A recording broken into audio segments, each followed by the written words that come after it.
This is my HDFS. Oops.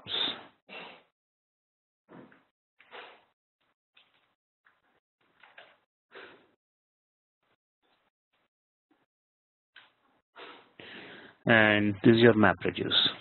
This is your yarn. So yarn sits here. Now on top of it is what you have your MapReduce. So all this, it is expected that you understand this concept till now.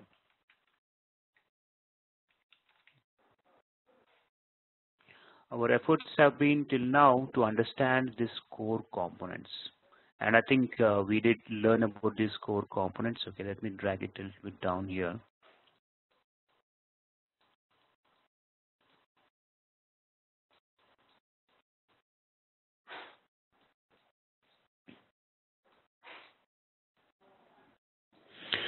Now, these core components is what we have understood. What we are doing typically is we are dumping the data into HDFS and then analyzing the data on your HDFS using your MapReduce. Now, apart from this, we also have the ecosystem tools. This is your core Hadoop. Now, your core Hadoop, only a Java developer can work with this core Hadoop. Means your Java, if you are a Java developer, then only if you are primarily, I mean, not only a Java developer, if you are a programmer, only a programmer is what can work in this environment. But in a real world environment, you don't have all programmers. You have different kinds of, I mean, you have a database administrators. You have a non-programmers also. So how do you make them work for the cluster? Work on the cluster. So let's say this is some other tool, maybe MPP and graphical processing, which goes above via your it's MPP or MPP or graphical processing.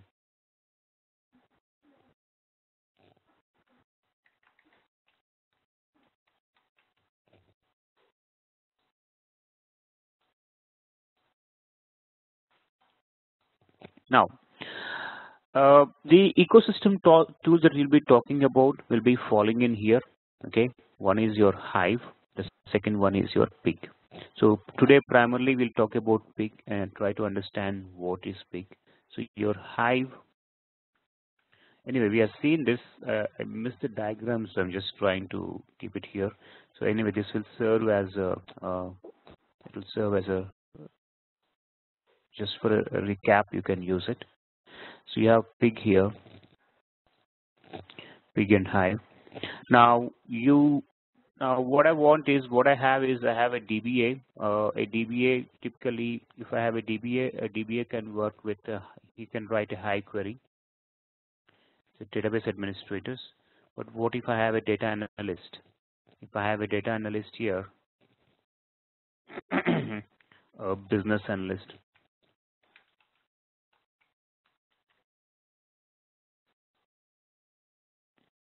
A business analyst want to explore the data over here. So what he does, he typically, first thing, he can load directly the data into HDFS. Now he can write a Pig script. Via Pig, it converts to a MapReduce. This will be via yarn, will be exposing the data over here. Similarly, Hive, DBA will write a Hive query, converts to a MapReduce program, gets the resources from yarn, and then works on your HDFS here. So our concentration would be, this part is done right now. So our concentration would be on this layer, Pig and Hive. So in the next couple of sessions, we'll be talking about what Pig is, and we'll go forward from there. Now, what is Pig? Pig is a high-level language designed to be easy to learn and work with. So designed to provide easy programming. It's typically a it's a data flow language, what you can say. Data flow language. You remember we did last week, we did a MapReduce program in Java, which had about 50 to 60 different lines of code. And we had 3 different classes. You have a mapper class, you have a driver class, you have a reduce class. Now with a Pig, you can write the same code in completely 5 lines. Okay, you can write it in 5 lines, and you can still get the same output. Whatever output you're getting with a MapReduce, you can still get the same output. So now, code is converted into a series of map and reduce programs, and map reduce code are optimized automatically. So whatever you write here in a pig is automatically converted into a map reduce program, and is extensible. Users can define their own functions. What this talks about is you can define user-defined function. There is something called as a user-defined function. So you can have your own function, you can write your own function apart from the one which is already available on your by default. So there are some functions in any program. You will have functions available. So you want to implement a new functionality, you can write your own UDF. That is called as a user-defined function.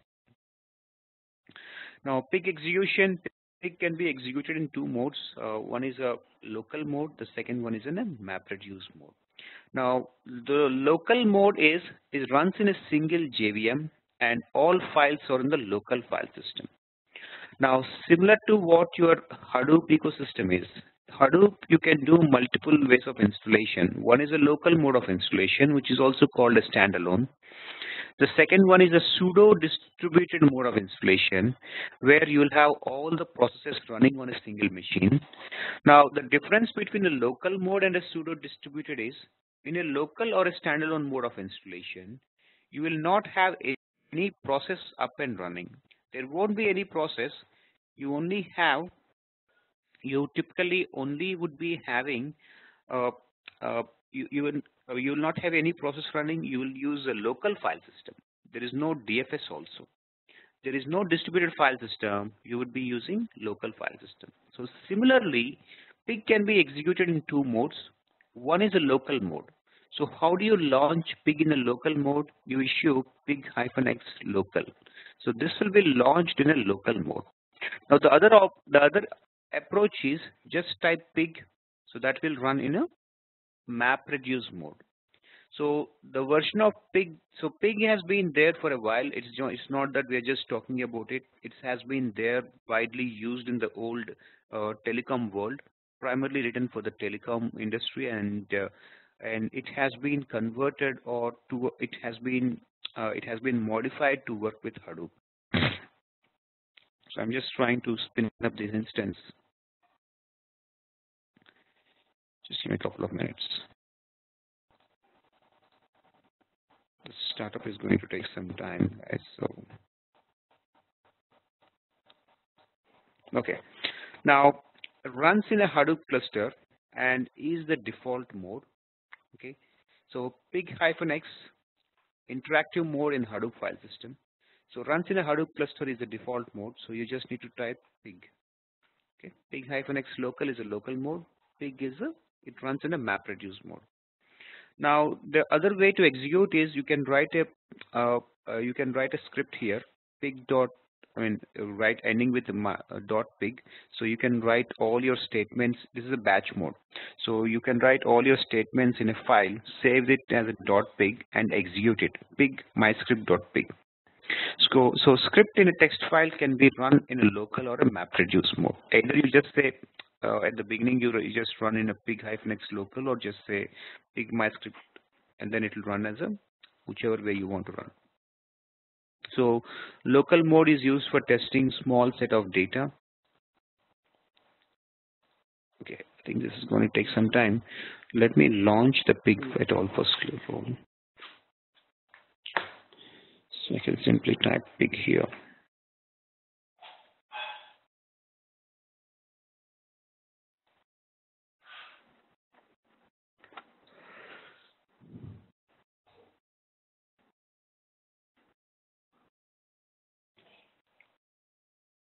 Okay, so two different things I want to show you here.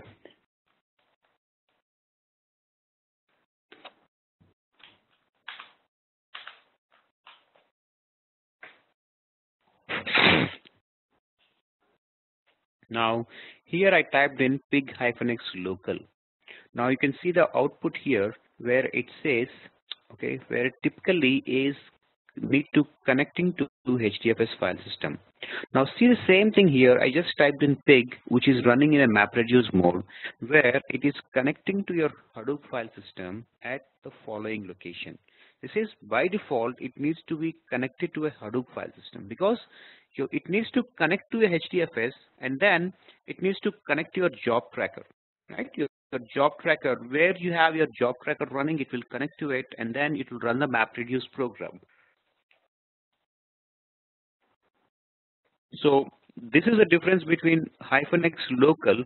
When you say local, it says connecting to Hadoop file system, but this file is nothing. I mean, it does not connect because it is the local file system. Whatever you type or whatever commands you execute or whatever manipulation you do on the data will be on your local file system. There is no MapReduce here.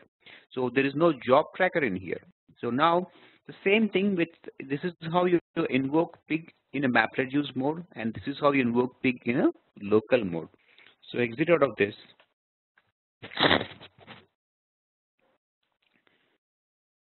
So I mean, this is the different types of execution. You can write a .pig script and you can execute it. The next one is data types within the pig. So what are all the data types available? Your integer, your long, double, character array, byte array. So all these things is something which you will learn as you start working towards, as you start writing in more and more pig scripts. Okay, as you start getting in more and more hands-on, I think this is something which you will learn over a period of time. Now, other things that you need to know is a field is a piece of data. Okay, you call it as a field. A tuple is an ordered set of fields. Okay, is an ordered set of fields. A bag is a collection of tuples, and a relation is a bag. So this mapping, this naming, you need to understand. Now, if you see tuple, similar to a row in database. Okay, so your tuple is what? Is an ordered set of fields. So you have a row of fields available on your database. You can consider it as a tuple. So a row is an ordered set of fields, which is also similar to tuple is similar to a row. Now a bag is a collection of tuples.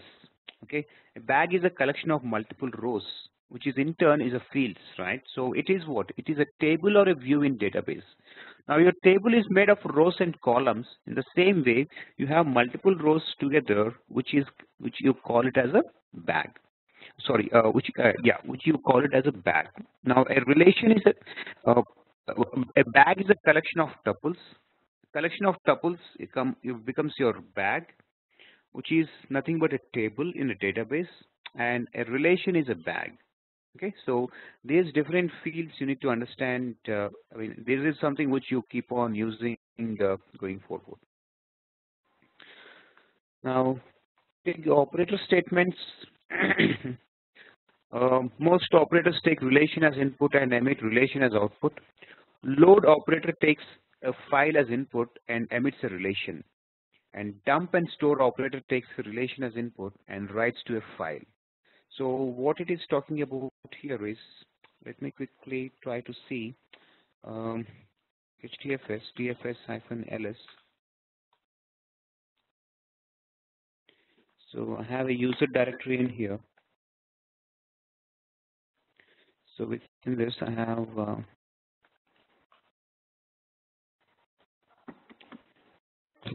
okay, so I have a file.txt available here. Okay, let's try to work on this file. HDFS DFS-cat.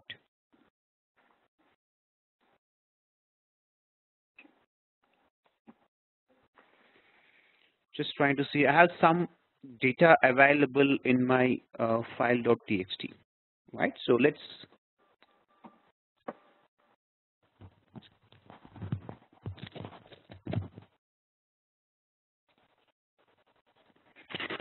Yes, Jay, you can definitely run it on AWS. Yeah.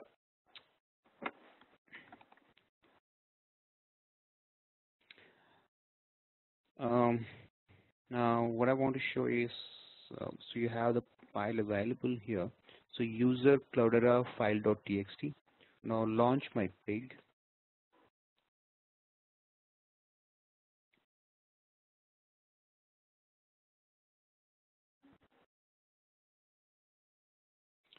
So A equals load, okay, slash user slash file dot txt. Okay, now this is loaded. So this is what the relation is we're talking about. Now if I say dump A, now what it is doing right now is it is trying to fail to load. Oops, I think I gave fill.txt. Sorry guys, it's file.txt. So it is loading the data and you're saying dump the data into output. So normally, why is that? Fail to produce read data. Oh, okay, I think my HDFS is still not started.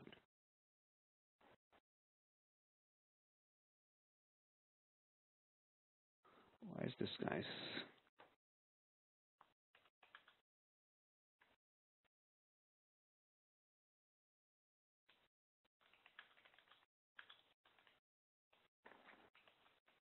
User Cloudera and I have a file.txt, right? So what did I give here? Oh, I give an incorrect Cloudera path. So A equals to load slash user Cloudera file dot txt.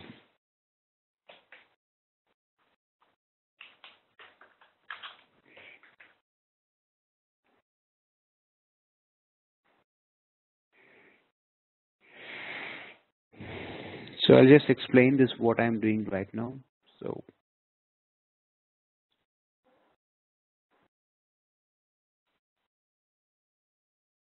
just note that we have a MapReduce program created. Okay. So what I did right now is load operator. Okay, I used a load operator which takes as a file as input and emits a relation. So relation is what? A relation is a bag, right? A relation is a bag which is a collection of tuples. Tuples is nothing but a set of fields, right? A number of lines. So in my case, in this case, what did I do? I have loaded this file.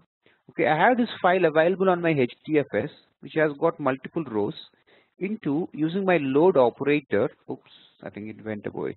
So you're using my load operator into A. So A is a field. It's like A is holding all your text file. Now in real world cases, what you do, you load the data and you try to do your processing on the data that you have loaded into whichever variable you did load it. So into A, I have loaded this file.txt. Now once I loaded the file, what did I do? I did not do anything. I just dumped it onto my screen. I just dumped it onto my standard output. So when I did a dump, it converted to a MapReduce program. So okay, so it will not execute. So you can say A equal to load data, B equal to filter by. Okay, so I mean filter by, maybe say filter A, filter row 1, column 2. Then you want to load this, you can segregate this data, you can split the data. So this is where your pig will help you. So typically why pig is used is, pig is used to analyze huge amount of unstructured data. Why is it called a pig? Because pig, I mean, in general, normally if you take a pig as an animal, what does it do? It can survive anywhere. It can survive on any kind of data. So in the same way, pig will work on any kind of data. You dump whatever data it is, binary data, unstructured data, structured data, text files, whatever it is, pig has the ability to format it nicely and give it to you. So pig has the ability to work on that any kind of a data and nicely structure it and give it to you. So that is the ability of a pig. So it is a very powerful language, which can work on any kind of a data. So in this instance, what did I do? I just loaded the file, okay, using the parameter load, okay, using the operator load. This file has been loaded, and then I did a dump. Dump is dumping onto my screen. Either you can do a dump or you can do a store. Okay, so store, you can write store a, oops, come on, sorry guys, one second. Store a into, you can say user Cloudera file 1.txt or file underscore copy.txt. When I execute this store or dump, then only this statements will be executed. So I can have multiple statements before this. So when I execute a store or a dump, then only my statements will be executed. So this is what I'm trying to write.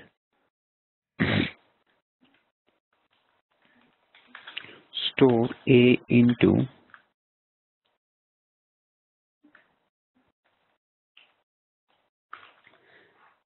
user Cloudera file underscore copy.txt.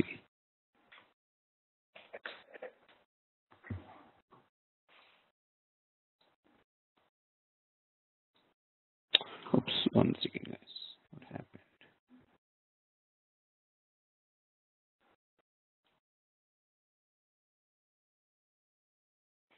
So here it has converted into a MapReduce program. Now my MapReduce program, so it has a MapReduce program, okay, which is 50% complete, and then my 50%, 100% complete. What did it do? Successfully read the input file, file.txt, and successfully stored this same file into file copy.txt. I just did not do any manipulation. So you have a job DAG. You call it as a direct acyclic graph. You call it as a direct acyclic graph, which you will see in a short while what it is. Now you can see here what are the job statistics. Okay, what is the MapReduce? What is the it's only a map only because it's just a file copy operation, right? There is no need of a reducer, so it's just a map process because you're just reading it and then writing it onto the end location. So this is how you execute your MapReduce programs via your pig. So this load operator takes the input and emits a relation. Dump and store operator takes a relation as input and writes to a file. So in our case, A is a relation. Load operator has input your file.txt into a relation called A, and your dump and store has read the relation and successfully written the output to your screen or to your HDFS. Now all the statements, whatever statements I have written here, can typically be written into a file. Now that's what, when you write a pig script, it can contain comments starting and ending with /. As with any language, you have comments, so in the same way you have a comments. Double dash indicate the rest of the line, and statements are terminated with a semicolon. If you have noticed here, I have almost all my statements ending with a semicolon. Until you reach that, it does not indicate the statement is completed. Now, pig operators, other operators that you can use, your arithmetic, your Boolean operator, your comparison operators. So this comes in handy when you're doing more processing. Okay, when you want to do more deeper processing. So say for example, you have a log file. You have a website's log file. A log file contains what? A web log file contains the user ID, the user who logged in, then the browser which they are using, the source IP address, from which IP address they are coming, what is the URL they are hitting, and the session time, the date, everything will be logged into the log file. Now, out of this log file, you want to pick up only a few parameters, so that's when you use pig. So you normalize the data. You have unstructured data. You want to pick out some fields out of that data, you use pig. So that is the case where you will be using various operators. Other functions with pig are your average, okay, average, your concatenate, your count, difference, max of, minimum of, size, sum, tokenize is empty. Tokenize is what? Tokenize, I mean everything I think you know, which will typically help you because it's as usual as any other language. But tokenize is what? Tokenize split a string into a bag of words. Each word is a tuple in the bag, and word separators of space, double quote, comma, parenthesis, and asterisk. So you need to specify how your data is separated. Either it's a tab delimited. By default, the data is separated with a tab. So you can use a tab delimited, you can use a comma separated, or you can use a what is it, asterisk delimited. So any of these can be used. So tokenize is what? Tokenize will split a string and into a bag of words. So it will read line by line. When you are reading a line by line, you want to get word by word, you use the tokenize function. Relational operators, you split alias into alias if expression, alias if. So various you can split the data, split the relation into two or more relations based on the given Boolean value expressions. And a tuple can be assigned to more than one relation or to none at all.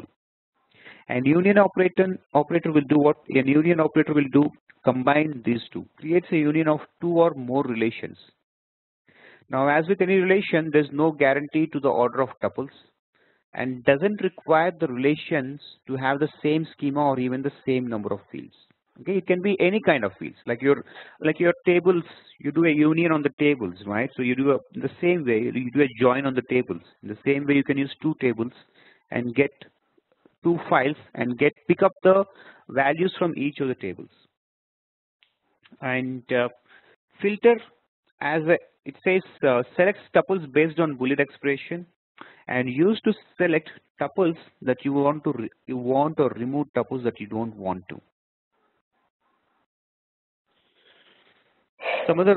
Some other operators, your distinct, your sample, and for each. So there's something which remove the duplicate tuples. Sample is randomly sample a relation. The sampling factor is given in factors. Okay, and if 1% sample of data in a relation, large data is small. Okay, is small equals small large. Okay, so you try to give a sample by percentage vices, and you can try to pull out the probabilistic value. Now for each you will do what? For each you generate expression, loop through each tuple, okay, loop through line by line and generate new tuples. Usually applied to transform columns of data such as adding or deleting fields, and one can optionally specify a schema. So typically when you want to read line by line, so obviously you'll be using for each every time you try to write a pig script. Because you have to read line by line and do what? You read the line, you load the line by line, and then you do the processing on that. You want to load, okay, tokenize, you want to read word by word. You want to read line by line. For each of the lines, you are generating an expression. You generate an expression. So here what you will have for each A equal to load file, for each A can do, for each A generate a new expression. Okay, generate, so you can say tokenize. Generate and tokenize you can use together. So the anatomy of load command will load the data record by record, but not immediately. And if the fields are delimited, it can extract and store each field from a record separately in different variables. If the fields are not delimited, the entire record goes into one field. So in our example, we have it delimited, right? We have it delimited by comma. It's a comma separated values.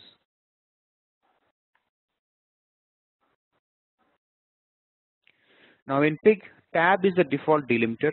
Now if a file is tab delimited, the fields will be loaded into $0, $1, and so on by default, where $0 is the index of the first field. If you try to access indexes which are not valid, Pig will return a null value for each record. Limiting your dump. So when I say limit, okay, when I say dump, right, my dump has dumped almost everything onto my screen. So you can set the limit, okay.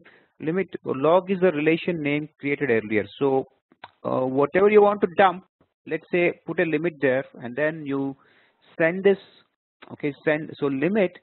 So in my case, I should have said limit a, and then I should have said 10. Okay, so b equals to limit a 10. So let me show you the example.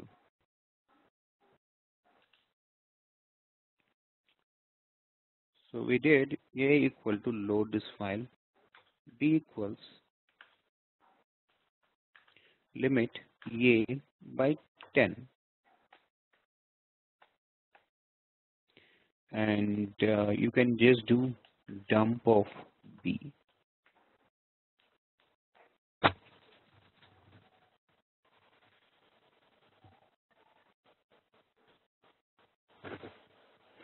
See, it is converting it into a MapReduce program. So you have a job ID created, 0% complete, 25%, 50%.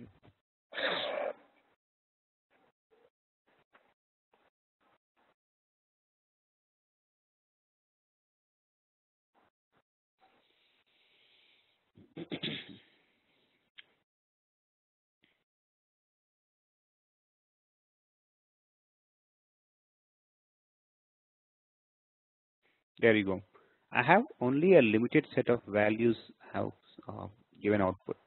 Okay, so I have set the limit to 10 values, so I'm giving only 10 values. So you can dump it onto the screen, or you can write it onto your file also. So dump your, okay, so I think I need to tell about this, right? So this is called as a grunt shell. So, I mean, I'm not sure if you have noticed, you've already noticed it. So if I say quit here, exit out of it, and let me bring this to the top of the screen. I just type pig in here. The shell that comes up, normally this is your shell, your Linux shell, and this is your grunt shell. Okay, this is called as a grunt shell. So filtering and ordering in pig. So I want to get the top users, okay, by count. So filter user frequency by count greater than 10. Okay, who are more than 10. I mean, people who are coming, say for example, on my website, I want to see the top 10 users, or top users who have hit the website more than 10 times. So you're increasing, okay, by count by 10, dump top users, and then you can do an order by also, order top users by count, and then dump your order by data, similar to your database. Joins in pig, say you have a sales.csv file. So what you're doing, you're loading sales.csv into sales, the relation, using pig storage. The pig storage is what you're specifying explicitly to use, comma, as the fields. So I have 1, 2, 3, 4, 5 fields available in my sales.csv. So I'm giving a field name. Okay, it's like a column name for each of your data. So customer ID, item, quantity, date, and order ID. Now the next one is customers equal to load. You are loading two data here. Okay, two files. One is a sales file. The second one is a customers file. Using pig storage. So here I have an F name, first name, second name, status, telephone ID, customer IDs, city, and zip. So you see a common here is on the sales and on your customer CSV you have a cust ID which is common. Now when you do a sales report, you're joining customers by $4. Okay, so your $4 is what? 0, 1, 2, 3, 4. Your $4 value, which is a cust ID, and sales by $0. This is your $0. So you're doing a relational mapping there, and then once it picks up the values which are common in both of these, and then you get the sales report. So you can do a inner join, okay, an outer join, a left outer, a right outer, and a full outer. So similar to your database, exactly like your database. So joins are similar to how your database is working.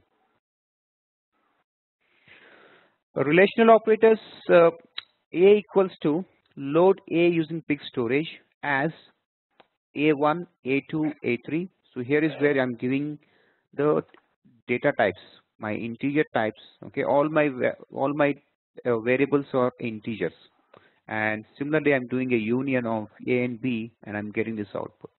Okay, so it has got multiple values. So two files I have, A and B. I have two files. I'm just trying to get the common. Okay, get whatever is there in the common in both of these.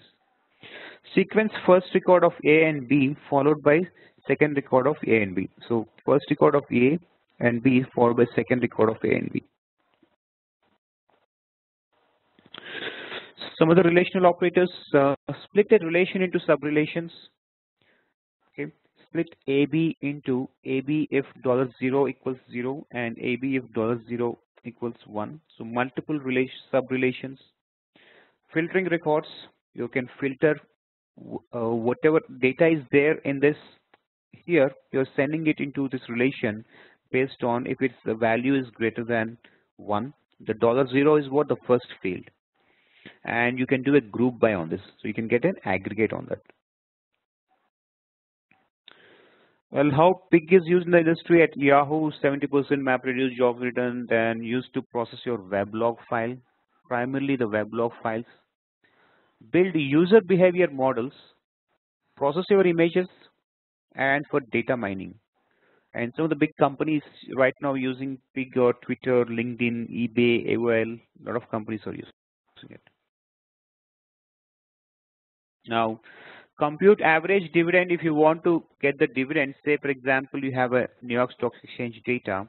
So you're loading this data into your dividends and group the data by symbol. Okay, group by symbol. So within that you have exchange value, you have which exchange, you have a symbol, you have a date and the dividend. Now compute average of dividends on each symbol. So you have a big file and you get an average for each group generate. Okay, for each group, so for each variable here, for each value, generate a group and you can write an average dividends.dividend.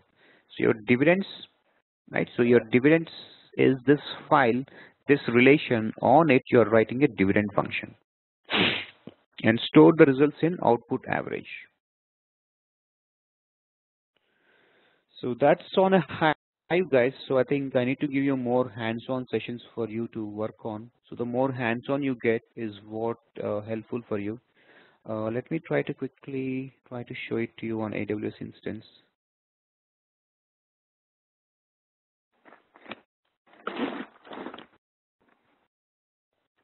Have to create a third AWS instance for this Hive, or not required. You can have everything running on a single machine. You don't need to create multiple instances. You mean the master slave and the management server? Right. So yeah, I think I'm on a different machine today, guys. So hold on one second.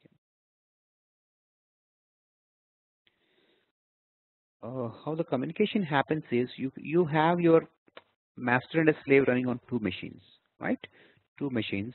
So you can have on the master itself. So you have a master and a slave architecture.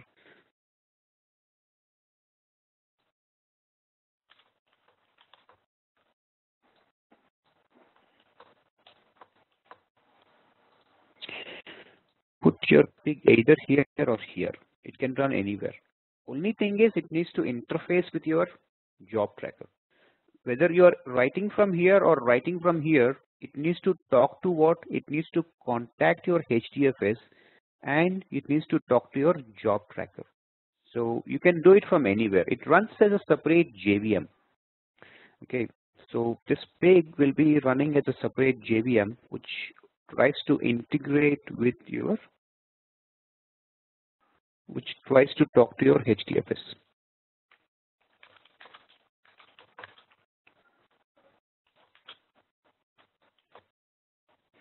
So this is a JVM.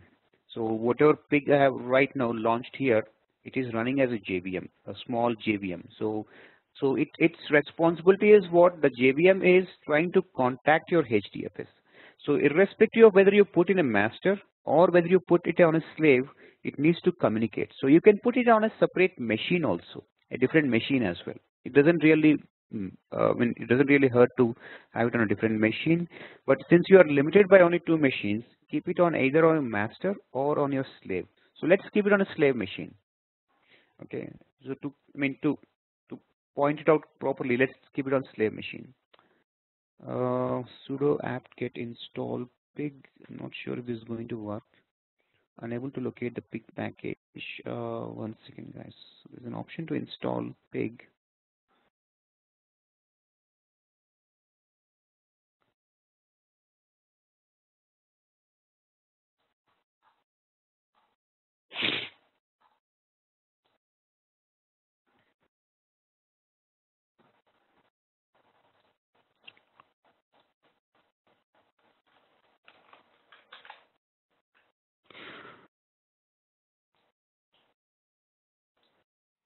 Okay, normally what you need to do here is Ubuntu will download it normally. So pig, if we say download,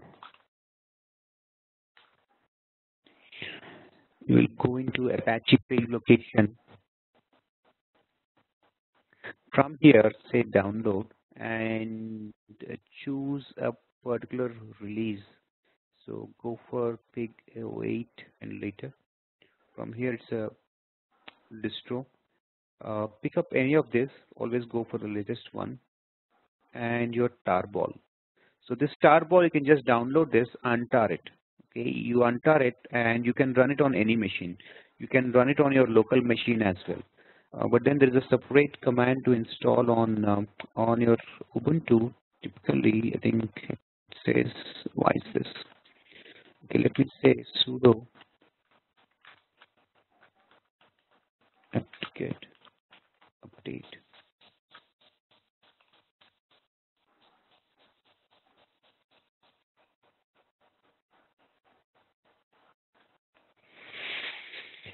Okay, then my repository, I need to set my repository.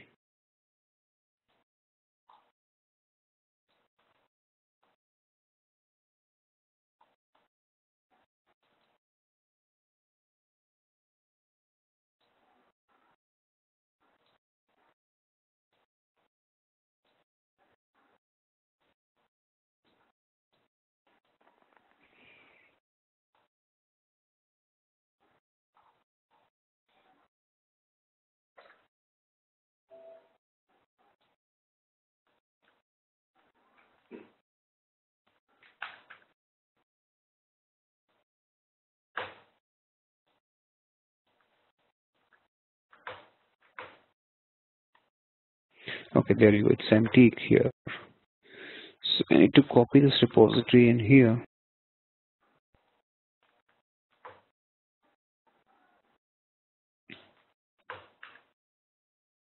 Make sure the repository is copied. Make sure the key is there.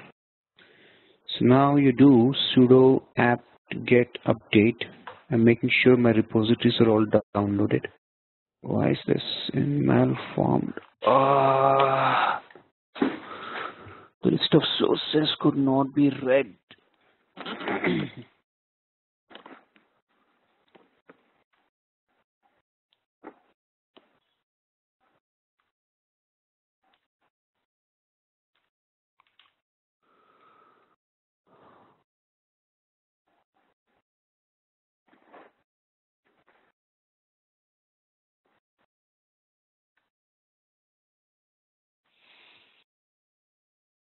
So it is downloading the packages here.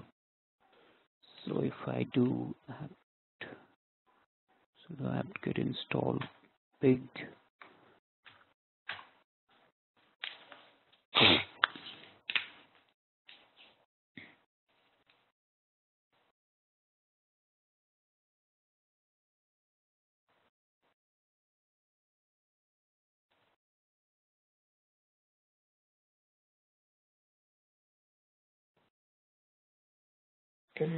Can you use Yum to?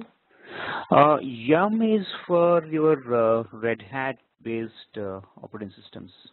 So normally this is not Yum. You can use Yum also. I think not sure exactly if Yum will work on Ubuntu, but sudo apt-get is the one which you use to download and install. Okay, so if you're using Red Hat or SUSE Linux, right? So that's where you can use Yum repositories. So it's primarily for Red Hat based packages. So now I have pig setting up pig. So I have the pig package downloaded. Okay, and I have etc. So I go inside etc pig. So here is where my pig configuration is all available. So I'm not making any changes here. I'm just going with the default properties. I can simply type in pig here. So it says Java home is not set for me. I think I need to, this is a new machine which I was trying to run. So I need to quickly do the Java installation as well. I need to do all these versions, right? So Java hyphen version. So Java is not installed for me. Let me quickly do that.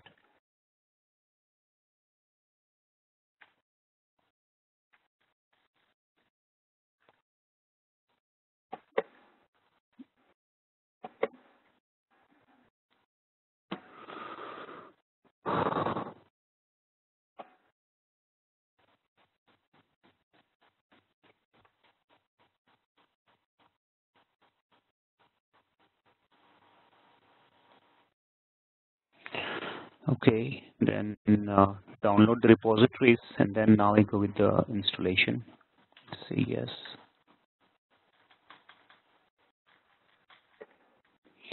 So for Java install, say okay, yes here, accept the license.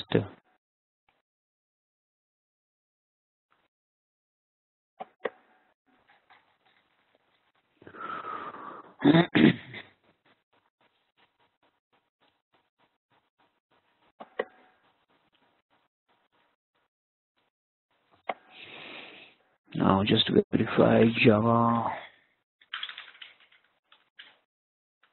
Okay, perfect. Java is there. Now I have downloaded. Let me install my name node also, because obviously you cannot run your pig. I don't want to run on local mode. Install your name node.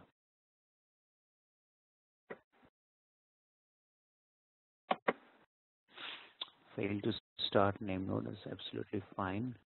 My resource manager.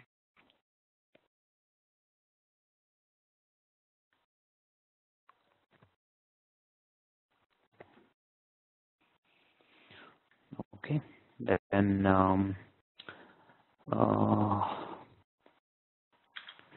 go inside etc Hadoop. Make a copy of your config master. Set up alternatives. Update the alternatives appropriately.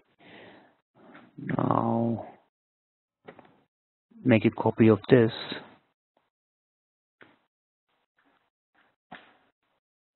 So I'm in conf here. Quickly my core site XML. In my core site XML,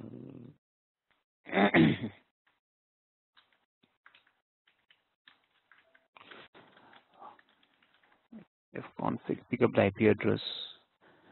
So I want to add this property.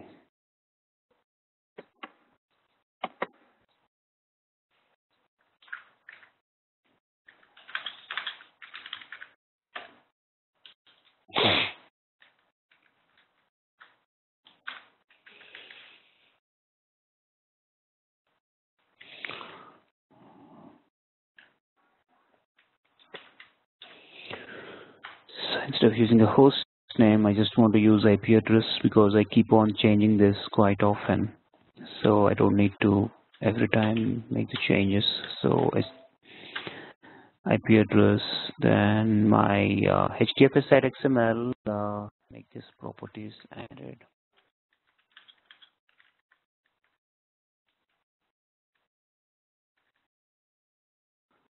So this one value I just need to copy.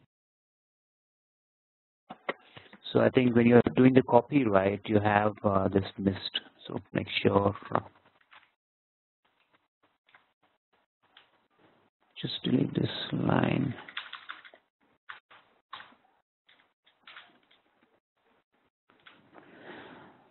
So my HDFS site XML is good, and my maplet site XML, I am indicating what framework I'm using.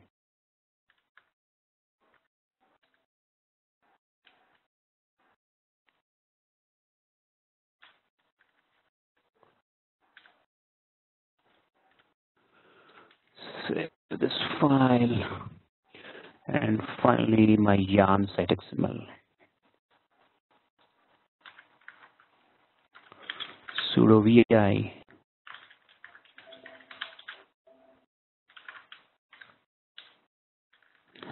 I need to add the indicate where my master is running. So add this property here. And then just keep the IP address here also.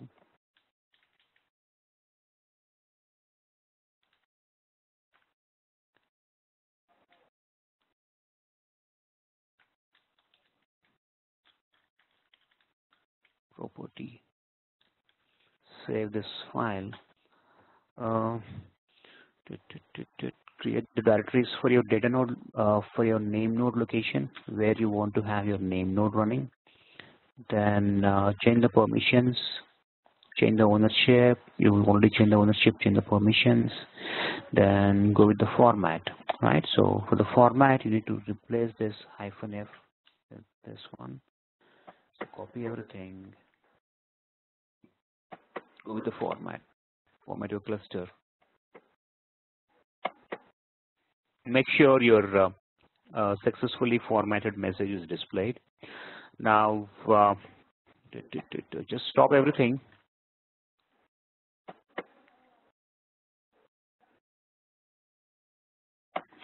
Well, I need to go with the data node creation also, but anyway, I'll just start big and show you.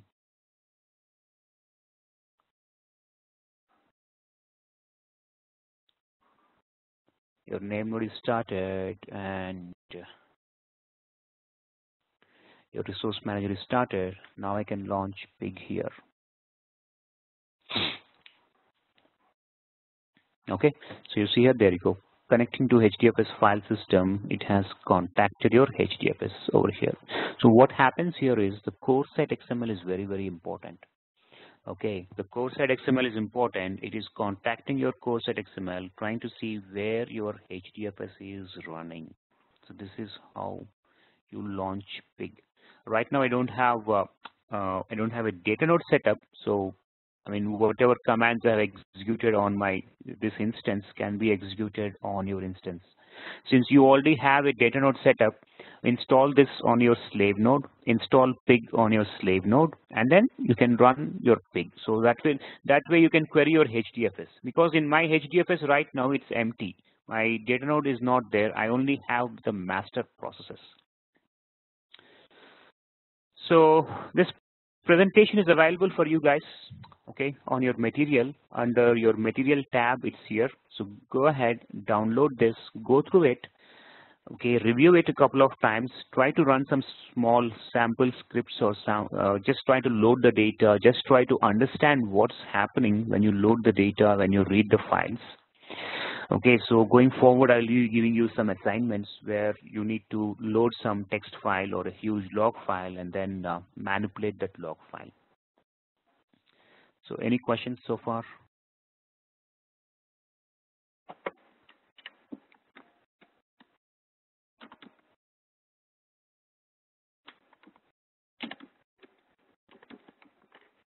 Okay, perfect.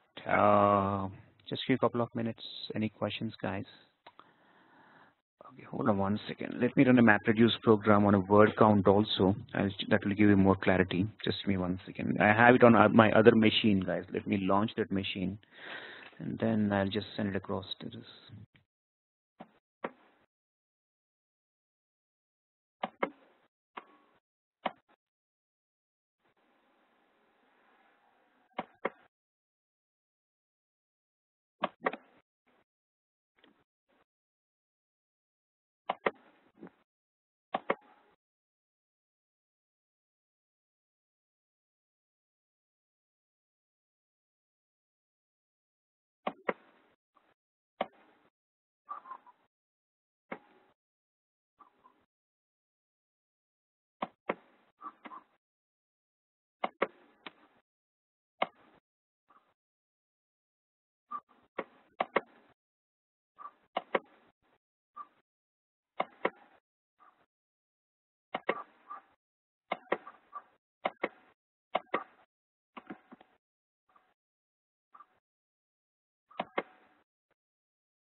Okay, well, Michael, yes, you need to specify the directory where you want to copy it.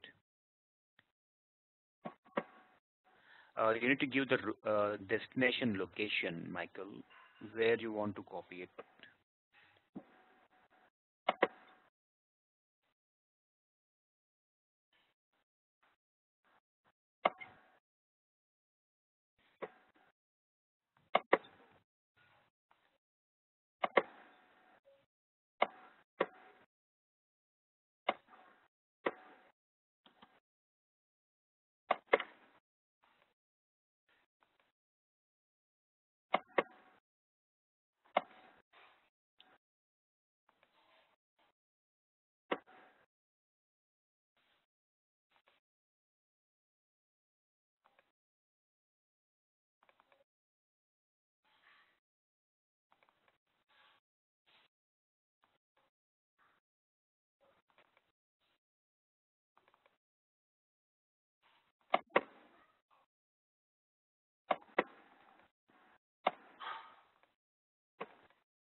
Ashu is asking, so we can copy from Mac to master node.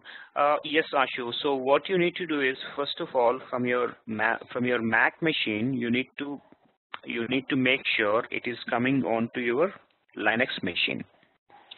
So how do you do that? I think there are various tools available to make it copy from your local machine into Linux. There's the first and the foremost step. Once that is done, from there you can go ahead and copy it into your HDFS. So you need to copy into SCP is typically available for Windows. I think for Mac it's a different tool, I think. Yeah, you can do, I'm not exactly sure on the tool.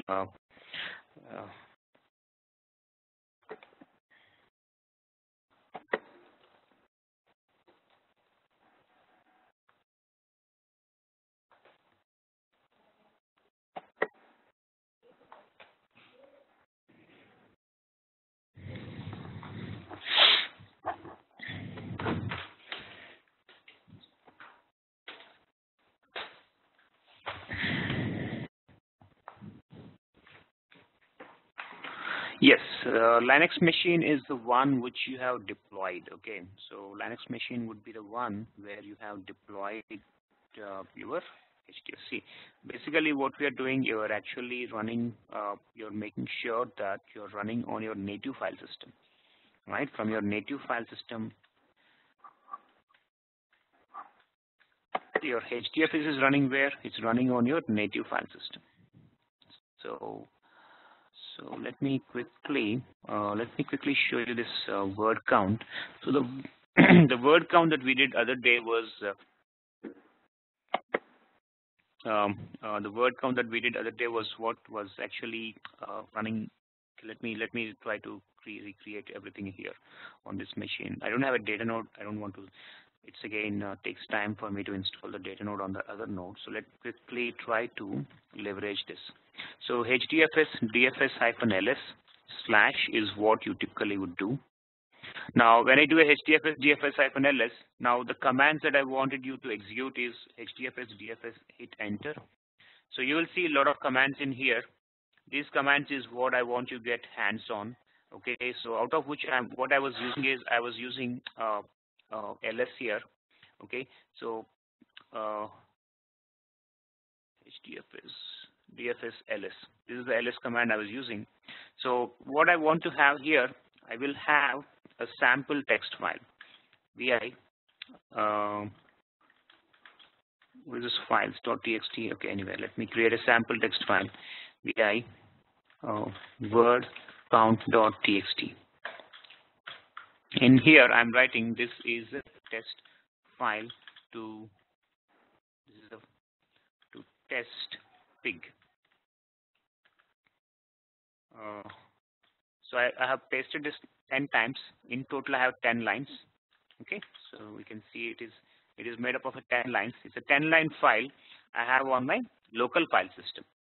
So the first and the foremost thing is you need to make sure this file is available on your local file system or on your Linux file system. So this is my Linux file system.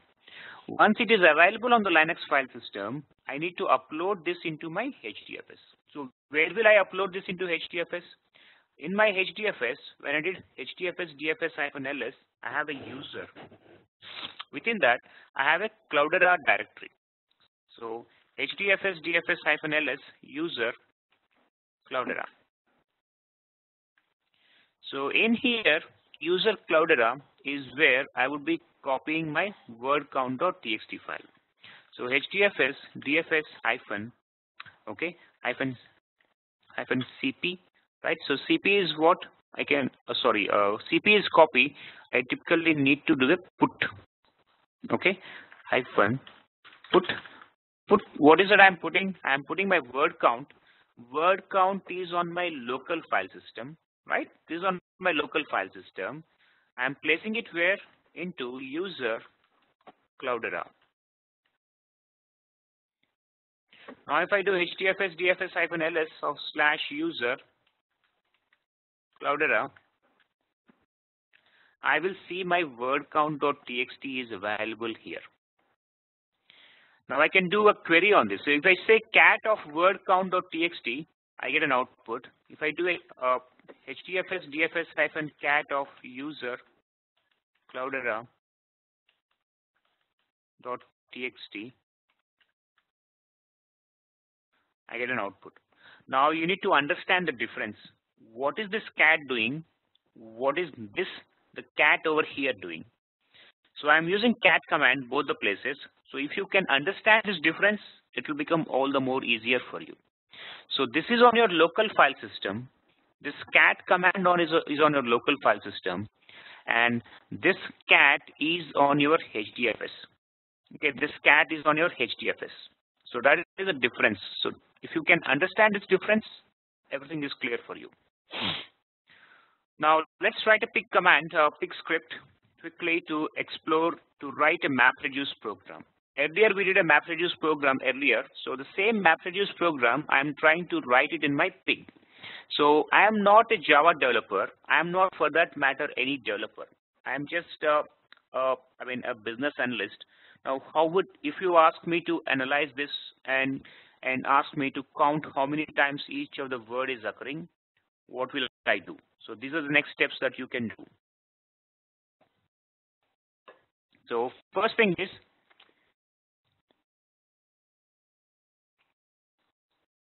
I think I cannot copy, right?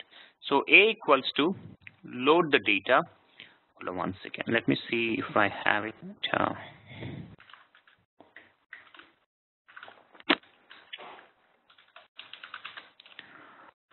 Okay.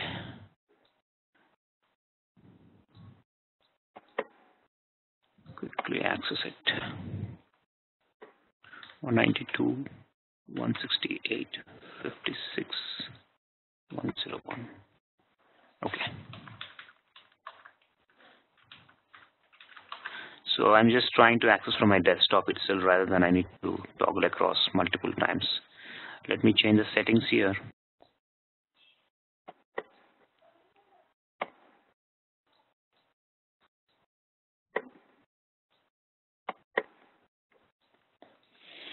So I launch a pig here. Right, so this is actually running on my HDFS, connected to my HDFS, my job tracker. Now the first thing is I load this file, load A into test. Okay, let me keep it this way. Okay, load A, A equal to load test. So my file name is what? My file name is word count Java, right? File name I have named it as word count.txt file. So replace that load /user user Cloudera .txt file. I'm loading this file. The next thing is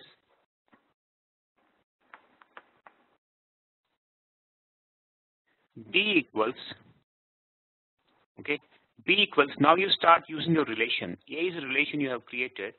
B equals to, for each A, generate, flatten, tokenize. Okay.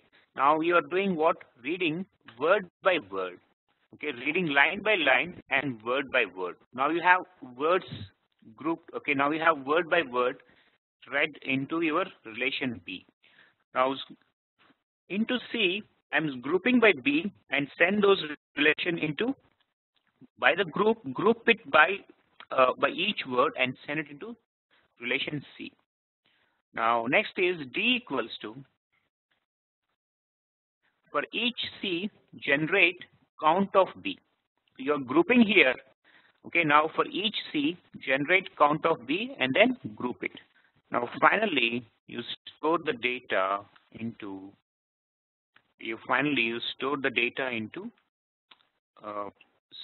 /user Cloudera word count underscore output.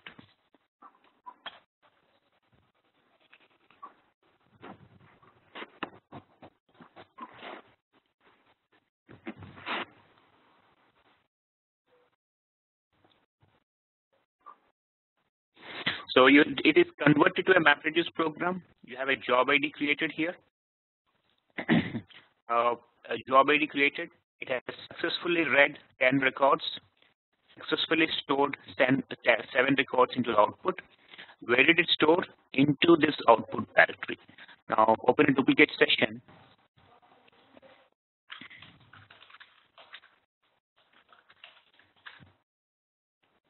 Quickly try to see the output here. hdfs tfs-ls /user /Cloudera the program name that I did first, word count output.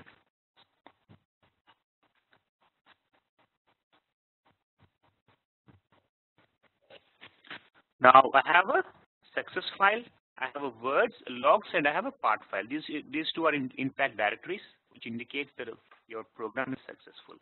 What I can do a cat of this particular directory, because it's not a local file system. hdfs dfs-cat of this file. So here is what I have. It is all alphabetically sorted, and I'm getting this is a test file because I put it 10 times. So this is how you write a MapReduce program. So whatever MapReduce program you have written in Java earlier, we have seen last week, which was a 60-line code, you're writing the same thing in 5 simple lines. You have accomplished the same objective in 5 lines. So this is the powerful or advantage of using your pig.